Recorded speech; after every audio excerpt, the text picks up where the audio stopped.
नमस्कार, मैं हूं युगल किशोर और आप देख रहे हैं HP 24/7। हिमाचल प्रदेश अराजपत्रित कर्मचारी महासंघ ने प्रदेश सरकार पर कर्मचारियों के हितों की अनदेखी का आरोप लगाया है। महासंघ का कहना है कि महासंघ की ओर से सरकार को सौंपे गए मांग पत्र पर चर्चा आवश्यक है, अन्यथा कर्मचारियों की मांगे पूरी नहीं होंगी। वहीं यदि इस पर संयुक्त सलाहकार समिति की बैठक में चर्चा नहीं हुई तो महासंघ के द्वारा 13 दिसंबर को विधानसभा में धरना प्रदर्शन किया जाएगा, जिसकी जिम्मेदारी सरकार की होगी।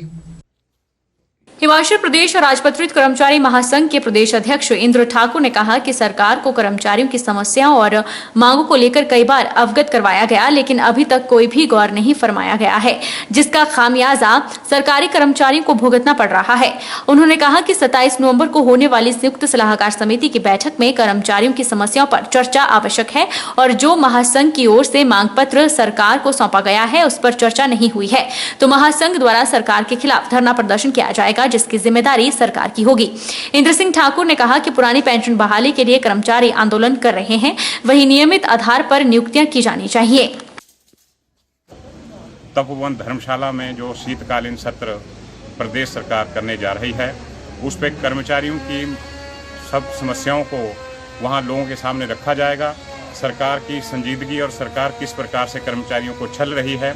27 तारीख को JCC के नाम पे जो छलावा होगा, मात्र वहाँ पे एक वेतन आयोग की घोषणा करके और महंगाई भत्ते के नाम पे कोई एक टूटी फूटी राशि देने का प्रयास नियुक्ति की बात करते हैं। आपने JCC का मजाक बना के रख दिया। आपने हिमाचल प्रदेश संयुक्त सलाहकार समिति का नाम लेकर जो आपका विजन डॉक्यूमेंट था, उसमें आपने कहा था कि हम प्रदेश के कर्मचारियों को 3 वर्ष से 2 वर्ष का उनका कॉन्ट्रैक्ट पीरियड करेंगे। जब आप अंतिम वर्ष में और जब अभी प्रदेश के लोगों ने आपको थपेड़ मारा तो आप उसके साथ अब कर्मचारियों को वहाँ पे बरगलाने का प्रयास कर रहे हैं। संयुक्त सलाहकार समिति का आपने उसमें दुरुपयोग करने का प्रयास किया है और इस संयुक्त सलाहकार समिति में मात्र छलावे के कुछ भी नहीं मिलेगा, ये मेरा आज दावा है। कोरोना महामारी के दौरान कोविड केयर सेंटर में आउटसोर्सिंग स्टाफ के तौर पर अपनी सेवाएं देने वाली स्टाफ नर्सों को आउटसोर्स कंपनियों ने अब बाहर का रास्ता दिखाने का मन बना लिया है। इस फैसले से नाराज स्टाफ नर्सों ने सरकार से उन्हें जिला के अन्य अस्पतालों में सेवाएं जारी रखने की गुहार लगाई है। शनिवार को स्टाफ नर्सों का एक प्रतिनिधिमंडल अतिरिक्त उपायुक्त जतिन लाल से मिला और प्रदेश सरकार को एक ज्ञापन प्रेषित किया। स्टाफ नर्सों का कहना है कि 6 महीने पहले 60 स्टाफ नर्सों की ड्यूटी को कोविड केयर सेंटर खलियार में लगाई गई थी। इस दौरान उन्होंने जिला के अन्य अस्पतालों में भी अपनी सेवाएं दी, लेकिन अब उन्हें बाहर का रास्ता दिखाया जा रहा है। उन्होंने कहा कि उन्होंने कोरोना महामारी के दौर में अपने परिवार से अलग रहकर भी लगातार अपनी सेवाएं दी है और आज सरकार उन्हें उनकी सेवाओं के बदले बाहर का रास्ता दिखा रही है। स्टाफ नर्सों का कहना है कि सरकार उन्हें बाहर निकालकर नई पॉलिसी बनाने जा रही है। नई पॉलिसी में अगर उन्हें नजरअंदाज किया जाता है तो वह सरकार के खिलाफ उग्र आंदोलन का रास्ता इख्तियार कर देंगी। सरकार को ये भी मैसेज देना चाहती हूँ कि जो पॉलिसी और डिपार्टमेंट के लिए बन रही है वो हेल्थ डिपार्टमेंट के लिए भी, हमारे लिए भी बने, हम भी उसमें आने चाहिए। अगर वो हमें नहीं करेंगे, उसमें कंटिन्यू नहीं करेंगे और हमारी ये पॉलिसी नहीं बनेगी तो उसके लिए सरकार को गंभीर भुगतान करना पड़ सकता है। हम भूख हड़ताल करेंगे और स्टाफ नर्सेस भूख हड़ताल पे बैठेंगी। जिस टाइम किसी ने साथ नहीं दिया था उस टाइम हमने साथ दिया हुआ है, तो हम उसके लिए अपना हाथ तो हम लेके रहेंगे, चाहे वो हमें कैसे भी लेना पड़े। सरकार को हमारी बात माननी ही पड़ेगी हर हाल में। मैं इस बारे में बात करना चाहती हूँ कि हमें इतनी महामारी कोविड में फैली हुई थी, जब कोविड फैला हुआ था तो हम सब लड़कियों को रखा गया था। 60 लड़कियाँ थी, बाकी अदर लड़कियाँ भी है, उनका मुझे पता नहीं कहाँ हॉस्टल है। और जब इतनी महामारी फैली हुई थी तो हम लोगों ने नर्सों ने इतना सहयोग दिया, योगदान दिया और अपनी ड्यूटी पूरी ढंग से निभाई। और जब अब कोरोना खत्म होने लगा है तो लोगों ने हमें निकालना स्टार्ट कर, यूज एंड थ्रो किया और फेंक दिया। ऐसा थोड़ी होता है कि यूज एंड थ्रो करो और फेंक दो। और हमने रत्ती में भी हमने ड्यूटी अपनी पूरी ढंग से की है और यहाँ पे भी हमने पेशेंट की बहुत अच्छी से केयर करी है। पूर्व विधायक किशोरी लाल ने कहा कि बैजनाथ विधानसभा में जितने भी कार्य चल रहे हैं वह कांग्रेस कार्यकाल के दौरान के हैं। पूर्व विधायक ने कहा कि विधायक कहते हैं कि उन्होंने भारी वोटों से हराया है। इस पर किशोरीलाल का कहना है कि किसी को हराना जिताना जनता के हाथ में है, जनता का फैसला सर्वोपरि है। अब जनता 2022 में होने वाले चुनावों में हिसाब लेगी।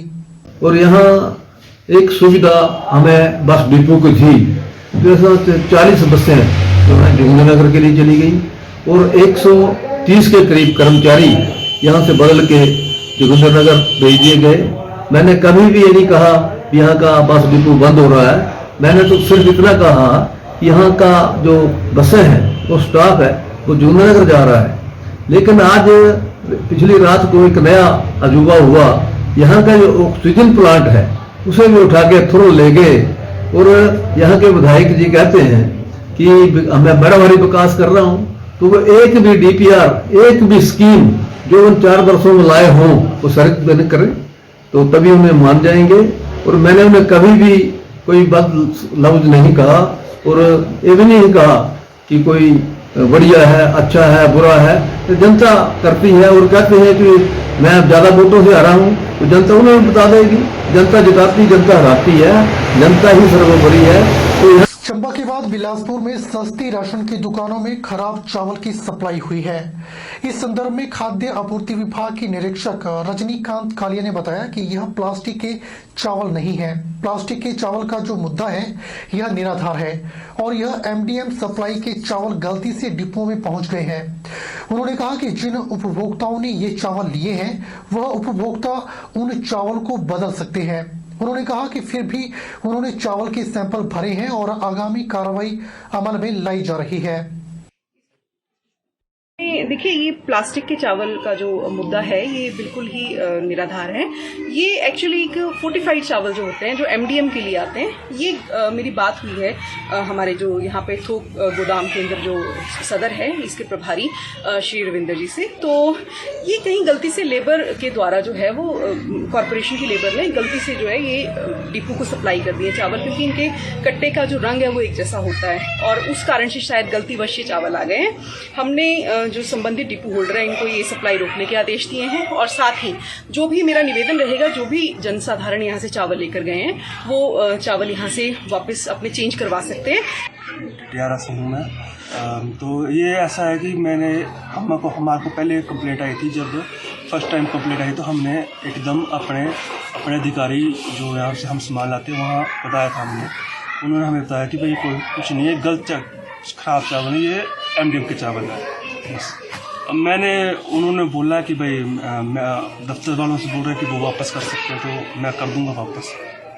इंदौरा विधानसभा क्षेत्र में केंद्र सरकार के द्वारा 3 कृषि कानून रद्द किए जाने पर कांग्रेस कार्यकर्ताओं के द्वारा मिठाई बांटकर खुशी का इजहार किया गया। केंद्र सरकार के द्वारा वापस ले लिए गए बिलों को अपनी जीत के रूप में देख रहे कांग्रेसी कार्यकर्ता इस अवसर पर गदगद दिखे। इंदौरा में जम्मू जलंधर राष्ट्रीय राजमार्ग पर इंदौरा क्षेत्र में मिलवा गांव से मात्र 200 मीटर की दूरी पर लगे टोल प्लाजा पर 11 महीनों से धरने पर बैठे किसानों ने भंगड़े डालकर खुशी मनाई। प्रदेश कांग्रेस का किसान कमेटी अध्यक्ष विशाल ने कहा कि अभी केंद्र सरकार ने कृषि कानून बिल वापस लेने का फैसला लिया है। यह फैसला पहले ही लिया जाना चाहिए था ताकि सैकड़ों किसानों की जान ना जाती। जब तक केंद्र सरकार संसद में इस बिल को वापस नहीं लेती तब तक जश्न अधूरा ही रहेगा।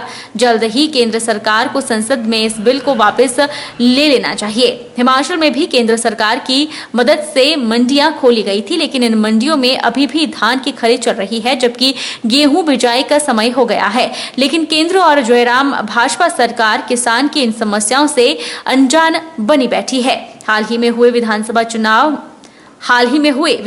उपचुनाव में जनता ने भाजपा को ट्रेलर दिखाया था। इससे डरे हुए केंद्र सरकार ने बिल वापस लिए हैं। अभी जनता आने वाले समय में भाजपा सरकार को सत्ता से बाहर कर किसानों के साथ किए धोखे का इनाम देगी। जो हमारे हिमाचल के लोग हैं, मैं समझता हूं कि उन्हें बहुत मुश्किलों का सामना करना पड़ा। जितने भी किसान हिमाचल प्रदेश के हैं, हमारे अभी तक जो है किसान धान की जो खरीद हो रही है, जो कि बहुत समय पहले हो जानी चाहिए थी, मंडियां प्रॉपर खोल नहीं सके। जो हमारा धान की फसल थी उसे उठा नहीं सके टाइम पे। सेब की फसल थी, जो अपर हिमाचल है वहाँ जो सेब फ्रूट बहुत होता है, उसे उठा नहीं पाए, उसका सही दाम नहीं दे पाए। तो ये एक जयराम सरकार की भी बहुत बड़ी नाकामी रही है। ये हाँ से हाँ मिलाते रहे। मैंने पहले भी कहा था कि इन्हें चाहिए था जयराम जी को कि ये माननीय प्रधानमंत्री से आग्रह करते कि हिमाचल का जो किसान है वो बहुत मुश्किल में है, उसकी सहायता कीजिए और इस कानून को वापस कीजिए। मैंने ये पहले भी माननीय श्री जयराम जी ठाकुर जी जो हमारे माननीय मुख्यमंत्री हिमाचल प्रदेश है, मैंने उनसे भी गुजारिश की थी इसके बारे में, लेकिन वो कर नहीं सके। बुलेटिन में फिलहाल वक्त हो चला है एक छोटे से ब्रेक का। ब्रेक के बाद तुरंत हाजिर होते हैं।